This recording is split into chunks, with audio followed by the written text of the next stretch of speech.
Calculus, you are very good. But question arises is why we need this? Very good. Algebra, you are very good.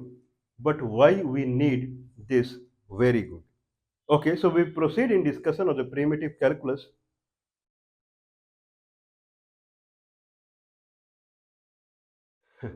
Calculus, you are very good. Then why you are very good? Algebra, you are very good. Then why you are so good? So that is the question that always comes to the mind because people generally they intimidate when they see calculus they fear. Okay, where from this came? Okay, something that we should not know. Calculus, that something that we should not know because it is very difficult. Okay, so if you have something that is really powerful, if you have something that is really effective, not effective, effective, e, if you have something that is really powerful and you have something that is really effective, okay, then it is worth learning it. One thing. Second thing, if something is really powerful, then there is a high chance that it will be complex if you see from the top view. But if you understand step by step, then it will be equally easy. It won't be easy. It be, if it is looks very difficult, if you understand step by step, then it will be easy, equally easy. So that's what it is. So what we have seen till now, that addition has three ways to calculate the addition. We have three ways to calculate the addition. One way is normal core addition and core addition.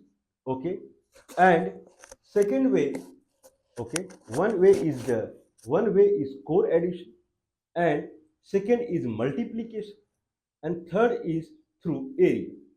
So area is, we can say that it is again multiplication only, but it is kind of algebraic multiplication. So it is kind of algebraic multiplication. What is algebraic multiplication? If I have a, if, okay, algebraic multiplication, where algebra comes, then I mean three ways of addition. One is through addition, one is through multiplication, and third is through calculation of the area. This way, we also do addition. Anyone can point that calculation of area is nothing but multiplication only. Width by height. If I have a area, then it will have one side height, another side width. If I multiply these two, I get the area. But width is all right. I am not making any comment on width, but height should be constant. If height is constant, then only we can kind of calculate the width into height. But height is not constant. Height is variable at every point along the width. If I have a width, if I have a rectangle, means I have a width. If I have a width, then there is a height. If I have a width, then there is a height, and it forms a rectangle. Okay. Example I give, like, right, if person is walking 3 kilometers per hour, 3 kilometers per hour, then how many kilometers he has walked in x hours? Then x into 3. So if there is a x-axis, that is hour, x-axis denotes the hour, then x, if x is the, or if there is a t-axis, if there is a t-axis denotes the time, then width is x, then height is nothing but 3 kilometers per hour, 3. Then 3 into x is 3x. Height into width forms a rectangle and the area. What about this height, 3 kilometers per hour? The rate of collection is 3 kilometers per hour. This height is variable if I go along the time axis. Everywhere this height is different. So now we can denote, rather than saying this height as 3 kilometers per hour and this is t, we can say this is function over t. This is calculus. Calculus term we are bringing in. If height is different at different point in t-axis, it is not constant, then we say again it is area only. When I am saying it is not area, when I am saying it is not width into height, but if width is t, then height is function over t. F braces T brace close. Ft into T. Ft into T. I am saying no, 3 kilometer per hour into T. So he is saying same thing. Ft is 3. Ft is 3. Okay, or 3 into T to the power 0. Better term, 3 into T to the power 0 kilometer per hour. If I want to calculate the net collection, then Ft into T, Ft into T, whatever it is. So Ft into T is the net area. Calculus went ahead and he said, no, no, no, not Ft into T. It is algebraic. Ft into dt. What is d? That is calculus. So Ft into dt. This is the area where Ft is a function dependent upon t. T is independent component. So F in braces, if I say T, then T is independent component and function over independent component is what we are talking. That will be an algebraic equation into dt. What is d is calculus, some term point pushed inside there. So Ft into dt is the net area. T into Ft is the net area, where Ft is variable. It's not constant. So if Ft is T, Ft is T, okay, it's a slant line. T means slant line. That is equation of the line, T, Ft equal to T. Or we say y equal to x is a line, right? Y equal to x, y equal to x plus 0, y equal to x plus 4. Then this line, if it is origin and this is y equal to x, it will be tilted 4. Y equal to x plus 4, y equal to x. Ft is T. If that is the case, then Ft dt integration, if I don't consider the limit, then it is t square by 2. If the Ft is k, then it is kt. If it is kt, then then it was kt to the power 0, become kt. If it is t, then it becomes t square by 2. Now we understood. If we need to calculate the area Ft dt, then if t to the power n, then it is t to the power n by n plus 1. So we now understood that if we want to calculate the area, okay, if it is t, if Ft equal to t, then we are now area based. At the end, blindly we have to calculate the area to get the net collection. If collection rate is, please watch previous video. So if there is a there is a t-axis and Ft is 3, then 3 into t is the area where t is variable. If Ft is t, not 3, t, it's again a algebraic equation. Then underneath the area is triangular area. That is half of the rectangle. That is, rectangle is t square, then t square by 2.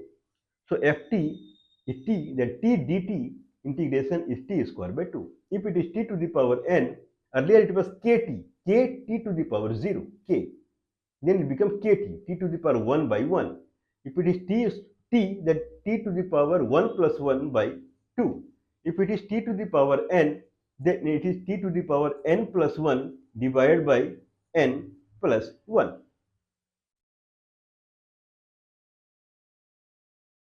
Okay, so this is how we calculate the area, means net collection. If person is collecting 3 kilometer per hour, what is collection at the end of x hour? 3 into x. If person is collecting t, not 3 kilometer per hour, t kilometer per hour, as per the time the collection rate is like that. How much net he collected at the end of x hour? T square by 2. If I replace t with x square by 2, that many kilometers.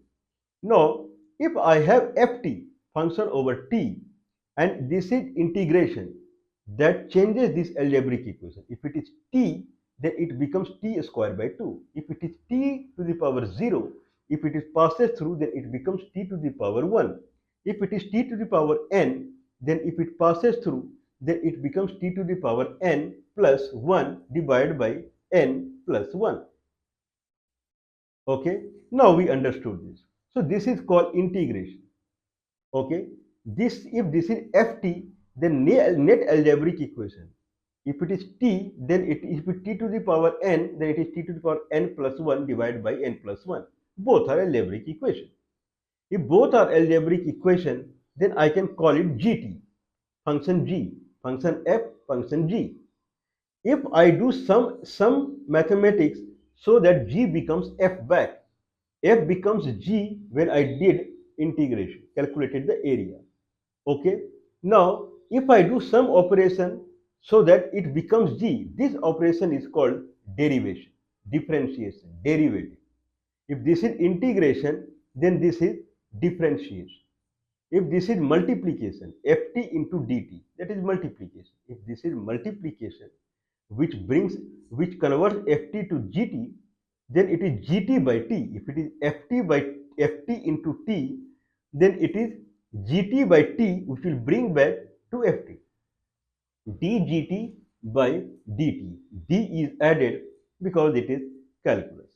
So differentiation is nothing but division and integration is nothing but multiplication. Why we don't go with the multiplication is multiplication both sides should be a scalar number 3 into 5, where differentiation both sides should be number. But if both side is algebra, then we call it integration. Multiplication term changes to integration. Rather than we can say algebraic multiplication. This is better word.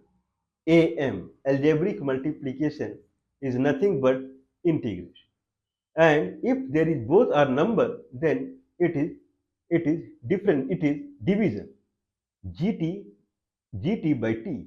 But since GT itself it is a algebraic equation by T, it's none of them are number.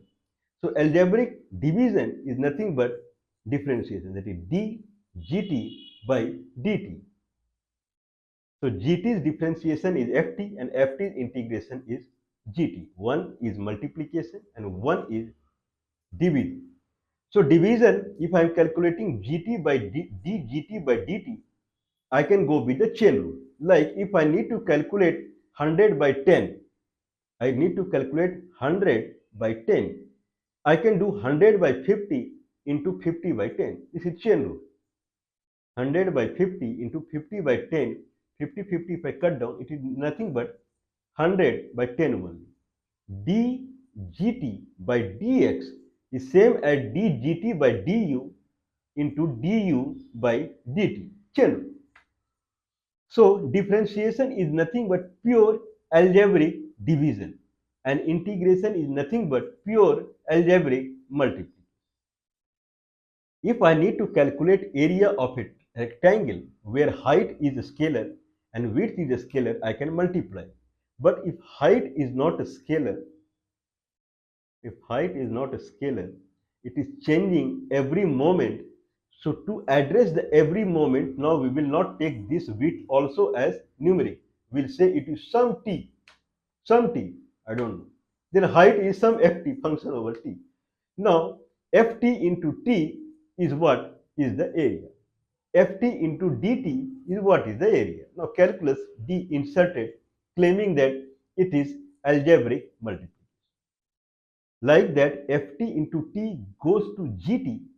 From there, so rate of collection to collection. From collection, if I want rate of collection back, then collection divided by the width. So gt divided by t, not that. Insert d there because it is algebraic division now. Algebraic division is nothing but differentiation derivative. This is primitive calculus. This is how calculus started. Okay, whatever we are doing in numeric science, same thing if we do in algebraic science, it becomes calculus. That's it. Multiplication I can calculate through area also. Now that area is not smooth because when it is varying every moment, there algebra enters and then algebra multiplication becomes integral calculus. Now integral calculus ft to gt. Now if I want gt is the net collection, from net collection if I want rate of change of collection, then I have to divide by width, gt by t, dgt by dt. This is algebraic division, or in calculus derivative. This will bring back the collection rate again, collection rate to collection and collection to collection rate back. Height into width gives you area, area by width gives you height again, ft again. So this is highly required, because if you go with too much complex vector, algebra, different coordinate system, and then different coordinate system, calculus, algebra, vector, and then artificial intelligence, machine learning, if this much mess, if you go in so much complex way, then basics are required. Now, if someone do not know or does not know about chain rule, immediately he can go with chain rule, because division follows chain rule immediately. Multiplication, whatever multiplication is following, integration would follow. So integration chain rule, if I say, if I have two functions as ft and ht, if I want integration, then ft and integration of ht minus, and then differentiation of ft and integration of ht whole integration, try with the multiplication, it will come. So if so, person who is who is the most powerful person in mathematics, that person is who knows numeric science. A person who knows numeric science very powerfully, he is the most powerful person in mathematics, not the person who knows different coordinate system and then vector and then calculus and algebra, because they are nothing but a different way to note, different notation of the numeric science. Numeric science is the most basic science, people call it. But numeric science, it becomes advanced, then people go with a different kind of notation, terminology, representation, grammar, and those kind of things. So this way it is. So if you really want to become powerful in mathematics, then you have to be powerful in numeric science. That is the most basic. 2 plus 2 equal to 4. If you know 2 plus 2 equal to 4 really, okay, 2 plus 15 is 17. If you know it really, then only you can proceed with subtraction, multiplication, division, then algebraic multiplication, that is integration, algebraic division, that is differentiation. This is what it is, what I can say. So the most difficult thing, calculus, algebra, vector, different coordinate system, it is very easy, very equally easy when you understand step by step. That is the concept of primitive calculus that we are talking. Now anyway, what else we understand now? What we understand here is that first we understand where I am. If I am doing integration and differentiation, why I am doing it? This is the first question. Second thing, how I can do it. So if it is polynomial equation, if it is t to the power n, then integration is t to the power n plus 1 divided by n plus 1. Differentiation is inverse of integration. Division is inverse of multiplication. Subtraction is inverse of addition. If addition is taking something, then subtraction is reverse direction. So different division is reverse of integration. Okay. So differentiation is reverse of integration. Division is reverse of multiplication. Then differentiation is reverse of integration. If I know t to the power n, integration is t to the power n plus 1 divided by n plus 1. Then for derivative, I don't need to invent anything. So derivative of t to the power n plus 1 divided by n plus 1 is t to the power n. Or derivative of t to the power n is nothing but n plus n into t to the power n minus 1. So t to the power n plus 1 derivative is n plus 1 I have to keep outside. Sorry, derivative of t to the power n plus 1 divided by n plus 1 is t to the power n plus 1. I have to keep outside n plus 1, and t to the power n plus 1 minus 1. N plus 1, n plus 1 go out, and it becomes t to the power n1. So it works. So what is the concept now? If you want to know integration of something, if you want to know integration of something, then either you know what is the integration. If you want, if ft, the function ft, is some algebraic equation, if you want to know what is the integration of ft that gives gt, okay, if you don't know, then if you know any function gt somewhere and that differentiation becomes ft, then ft's integration is gt, both way. Now, since we are proceeding in calculus way, means algebraic multiplication or calculating the multiplication through calculation of the area, that is the basic thing. Three mode in the addition. One is addition, second is multiplication, and third is area, calculating the area. Area is nothing but multiplication only, but it may be fluctuating. When it is fluctuating, at that moment we use algebraic multiplication. So addition, multiplication, and area. This third line goes in direction of algebra and calculus.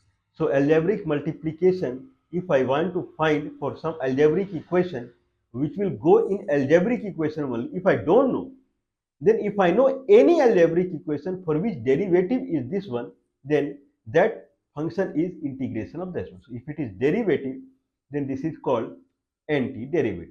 ft, gt, antiderivative or integration. Antiderivative is without any limit, pure integration, algebra to algebra, no limit. So if it is derivative, means if it is ft, antiderivative is gt or integration is gt. If I don't know this integration, if I know any function gt whose derivative is ft, then ft's integration is, or antiderivative is, gt. So now we have two ways to find the integration. One is through area. If I calculate the area, then straightforward I get the integration. But if we don't know, like sine t, cos t, what is the integration of cos t? That is a question. What is integration of cos t? I don't know. Okay. And what is differentiation of sine t? I don't know. So if I find, if ft is cos t, for which integration I am trying to find, that will be gt, then if gt I take anything, tan t, cos t, sec t, cosine, uh, cosine t, cosec t, whatever it, and try to calculate the derivative, if it becomes ft, then that gt is the integration of ft. Next thing we saw that how, if I know that if I calculate the area, if there is a ft, then there is a t-axis and there is a ft function. If I calculate the area, it becomes, the area is nothing but multiplication of width by height. It becomes gt. But how to calculate derivative of gt, that is a question. Okay. So to calculate the derivative of gt, what we thought was,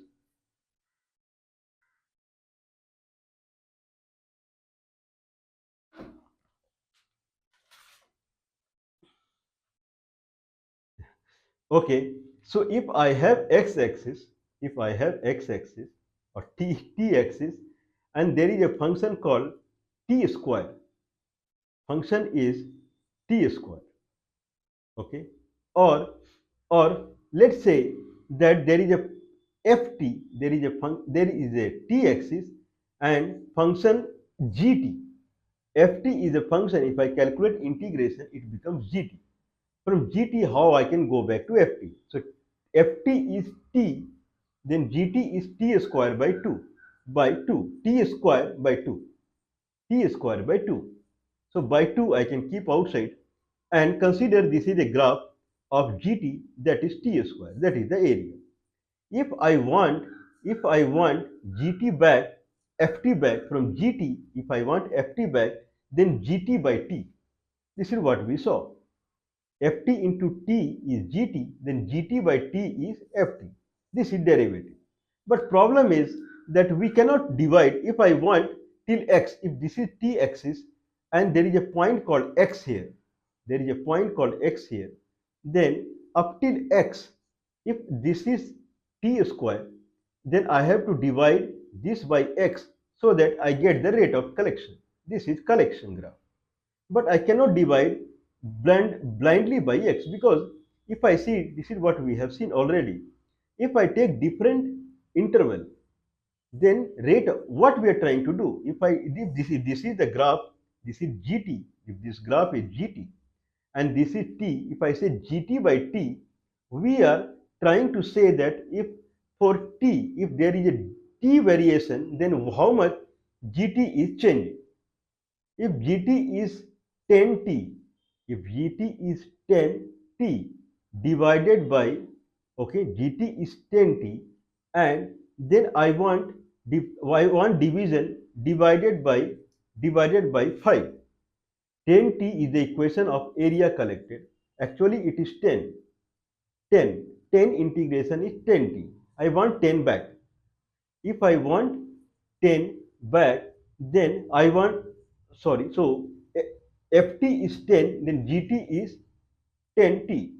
From gt, if I want ft back, then I have to divide by the width. Width is t. Actual equation is 10. Width is t, 10 into t. If I divide 10t by width, that is t, I get back the 10. Okay, but problem is I can take any interval now. So it is 10t. Now consider t being 2. T being 2.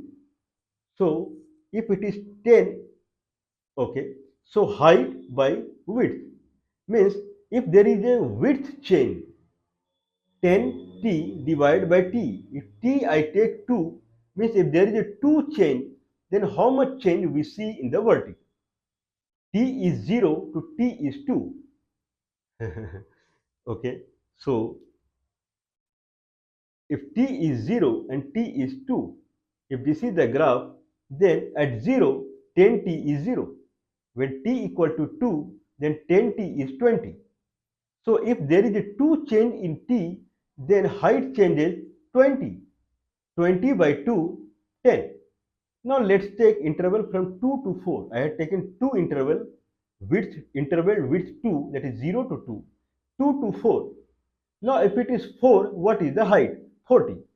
If it is 2, then what is the height? 20. 40 minus 20 by 2, again 10. So everywhere 10t graph is actually straight line.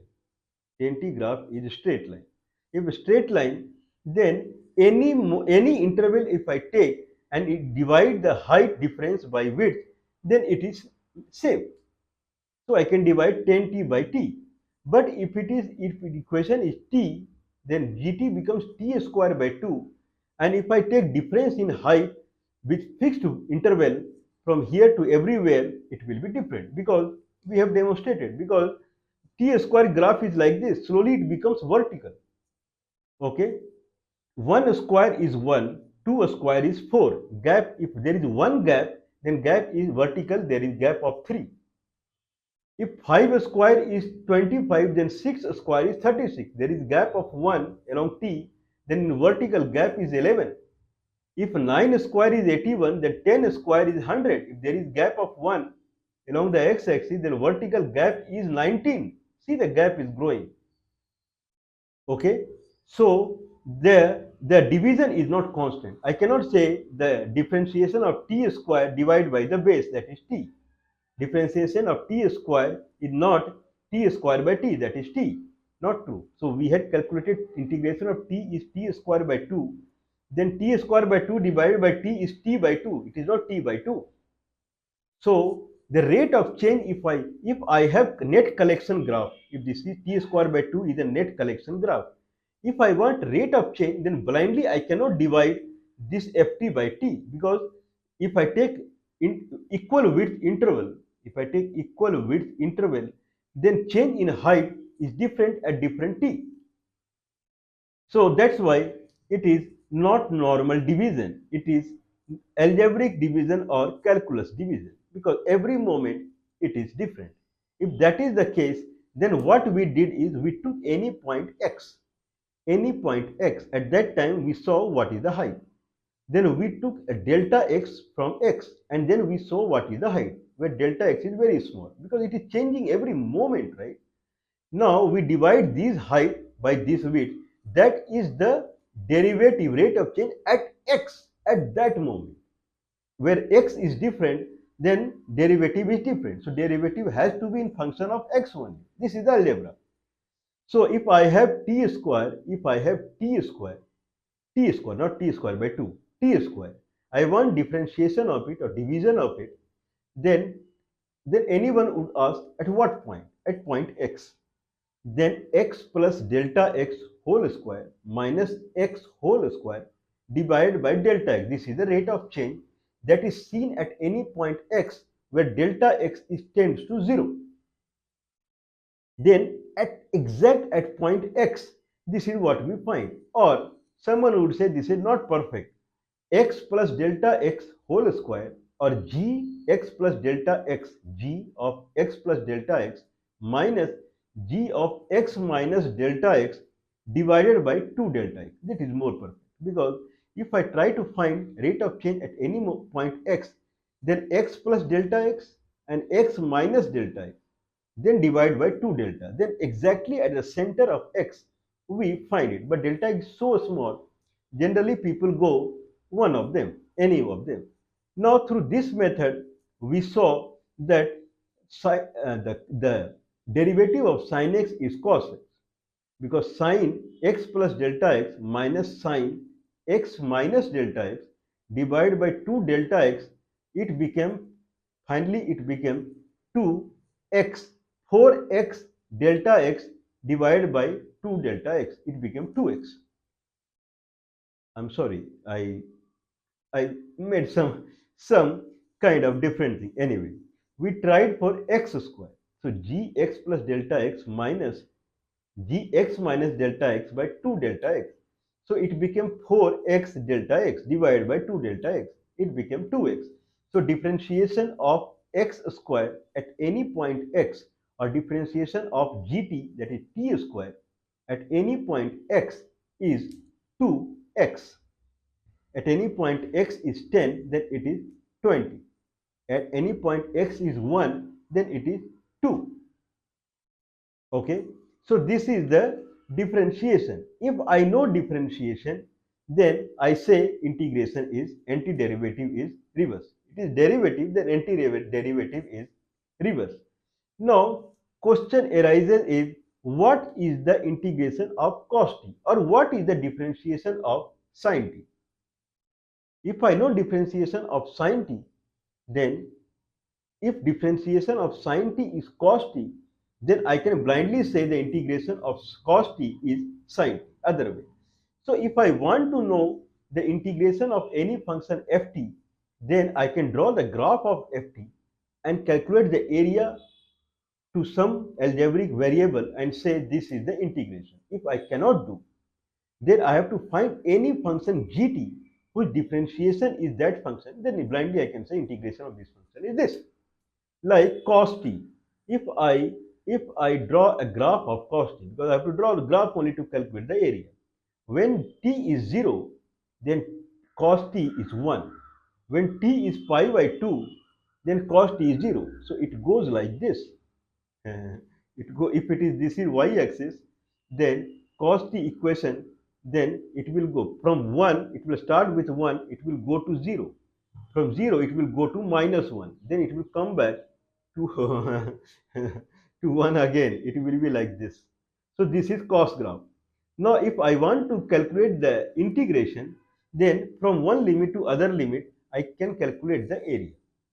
Okay, if I calculate the area from 0 to pi by 2, then to any t, if I am able to, but it is difficult calculating the area of the, I am not going to Taylor series and Maclaurin series, because they generally use derivative only. First crack is someone should find integration. If he is not able to find integration through area, then if integration of ft is gt, then he has to find some gt in the world space for which derivative is ft. Then integration of ft is gt. So what is the derivative of sine t? We calculated, right? The derivative of sine t is sine at point x, then sine x plus delta x minus sine x minus delta x. If this is sine t, then at any point x, delta x this side and minus delta x this side. If I get two vertical, difference in two vertical divided by 2 delta x, that is the rate of change at that moment x, but delta x is 10 to 0. So sine x plus delta x minus sine x minus delta x divided by 2 delta x. So it becomes sine x cos delta x, sine x cos delta x plus sine delta x cos x minus, and in braces, sine x cos minus delta x plus sine minus delta x cos x. If I take it all around, then it becomes sine x cos delta x plus sine delta x cos x minus sine x cos minus delta x becomes cos delta x only. So minus sine x cos delta x, sine minus delta x become minus sine delta x. So plus sine x cos sine delta x cos x. If I clean it, it becomes sine 2 sine delta x sine 2 sine delta x cos x divided by 2 delta x. 2 gone, cos x into sine delta x by delta x. If x tends to 0, then both values are same. Sine delta x tends to 0, delta x tends to 0, it becomes 0. This is anyway 0. If it is not 0, they are approaching 0, then they are both are non-zero, but looks equal. So sine delta x divided by delta x tends to 0 is 1. If that is the case, then derivative of sine x is cos x. If that is true, I was trying to find integration of cos. What is integration of cos x? I tried with sin x and it became derivative as cos x. I can say I calculated the area and then I could find that integration of cos x is sin x. Are you sure? I am sure. Go and find it out. I calculated through area way, but the truth is sin x, if you did derivation, you got the cos x. You can say. Now the question arises is what we asked in the last session. Can we calculate differentiation of sin x without using delta x? The answer is we can go with the trigonometry. If we go with the trigonometry and this is x-axis and this is theta, there is angle theta, then there is a vertical. If this is x-axis, there is a line here and there is angle theta, then there is a vertical. Consider this vertical height is x and base height is y. X, y. Then sine theta is nothing but x divided by this hypotenuse. Cos theta is nothing but y divided by hypotenuse. If that is the case, then sine theta, we are trying to find derivative of sine theta. So sine theta equal to x by hypotenuse, that is x by the square root of x square plus y square. If I want to find derivation of sine theta, then d sine theta by d theta equal to d sine theta by dx into dx into d theta. If that is true, then differentiation of x divided by square root of x square plus y square with dx into dx by d theta. This is the differentiation of sine theta. If that is the case, then first differentiation becomes through chain rule. If I take chain rule, then it becomes minus x square divided by x plus x square plus y square to the power 3 by 2 plus 1 by square root of x square plus y square whole into dx by d theta. Now if I settle it down, then it becomes denominator is x square plus y square to the power 3 by 2, and here minus x square plus y square. Okay, if that is true, then dx by d theta, then it becomes y square divided by x square plus y square to the power 3 by 2 dx by d theta. If that is true, then it is nothing but y by square root of x square plus y square into y by x square plus y square into dx by d theta. Now y by square root of x square plus y square is cos theta. So d sine theta by d theta equal to cos theta into y by x square plus y square into dx by d theta. Now if consider that I consider the differentiation of sine theta is cos theta. Consider the differentiation of sine theta is cos theta.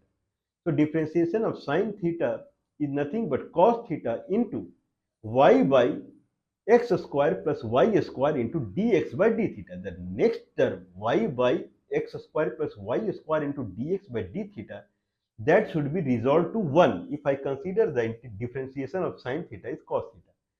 Now someone has to prove that what is provided now. Provided is that suppose I know differentiation of sine theta is cos theta, but it is not here. Differentiation of sine theta is cos theta into y by x square plus y square into dx by d theta. Okay, now someone has to prove that the right hand side, what we are seeing in the multiplication, y by x square plus y square into dx by d theta will resolve to 1 if I have considered the differentiation of sine theta is cos theta. If I consider something else, then that will not be 1. Okay, that will not be 1. It will be 1 only when differentiation of sine theta is cos theta. If right hand side, now idea is d sine theta by d theta equal to cos theta into y by square root of y by x square plus y square, not a square root, y by x square plus y square into dx by d theta. If that term become 1, then d sine theta by d theta equal to cos theta. That term, if it becomes 1, if I consider d sine theta by d theta equal to cos theta, then certainly it is d sine theta by d theta equal to cos theta. Okay, so leave the cos theta part. Right hand side is y by x square plus y square dx by theta. To solve it, consider that differentiation of sine theta equal to cos theta. Let's see what it resolves. Okay. Now y by x square plus y square, leave it, into dx by d theta, that we have to find now. Now dx by d theta is nothing but 1 by d theta by dx. Same thing, right? Dx by d theta is nothing but 1 by d theta by dx. Theta, sine theta equal to x by square root of x square plus y square. Then d of sine inverse x by square root of x square plus y square by dx. 1 by d of sine inverse x by square root of x square plus y square by dx. This is what we are trying to calculate. Let's calculate d of sine inverse x by square root of x square plus y square by dx separately. Okay. Now question arises is, what is differentiation of sine inverse x, any sine inverse x with dx? If that is the case, then if I say y equal to sine inverse x in some terminal, or z equal to sine inverse x, then sine z equal to x. D sine z by dz into dz by dx equal to 1. D sine z by dz, if it is cos z, this is what we are imagining. Differentiation of sine z is cos z. If it is cos z, then dz by dx equal to dz by dx equal to 1 by cos z. Dz by dx, this is what we are trying to find out. Z equal to sine inverse of x. Dz by dx is equal to d sine inverse of x by dx. This is what we are trying to find out, dz by dx. Dz by dx is nothing but 1 by cos z. 1 by cos z is nothing but a square root of 1 minus sine square z. Okay, sine z is x, so 1 by square root of 1 minus x square. So now we are trying to find out d of sine inverse x by square root of x square plus y square divided by dx divided by dx by square root of x square plus y square into d of x by square root of x square plus y square by dx through chain rule. d of sine inverse x by square root of x square plus y square by dx is nothing but d of sine inverse x by square root of x square plus y square by dx by square root of x square plus y square into d of x by square root of x square plus y square by dx. So here d of sine inverse x by square root of x square plus y square by d square root of x by square root of x square. So it came in terminology of 1 by square root of 1 minus x square. This is nothing but 1 by a square root of 1 minus x square is x by square root of x square plus y square. So it becomes x square by square root of x square plus y square. If I settle it down, then it becomes y square divided by x square plus y square. So 1 by y by square root of x square plus y square. So this becomes square root of x square plus y square divided by y into differentiation of x by square root of x square plus y square divided by dx. This will be nothing but minus, okay, whatever we did earlier. If we settle down, then 1 by d theta by dx, then it will come reverse as earlier it is y by x square plus y square. This will come as x square plus y square divided by y. Cut down, it becomes 1.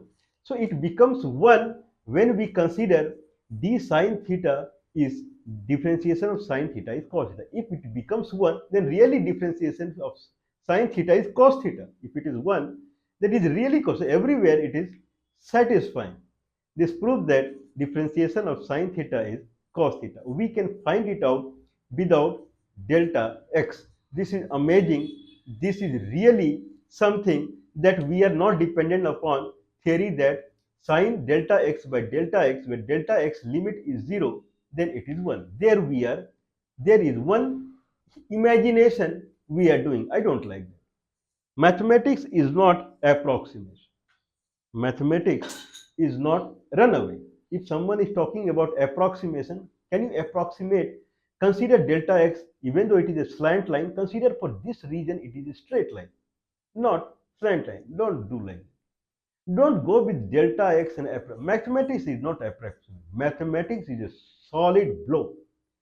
It is as powerful and as fixed. It is not approximation as anything fixed is there. So try to prove mathematics somewhere where there you don't need to imagine anything. Delta x is 0. Here we imagine something, true, but it's settled down. Okay, it is far better than considering sine delta x by delta x equal to 1. Sine delta x by delta or sine x by x is 1 when x tends to 0. It is far better because it is concrete. We will see more in it, exponential, logarithmic. Then we will see Taylor series and Maclaurin series. So those things also we will see in it.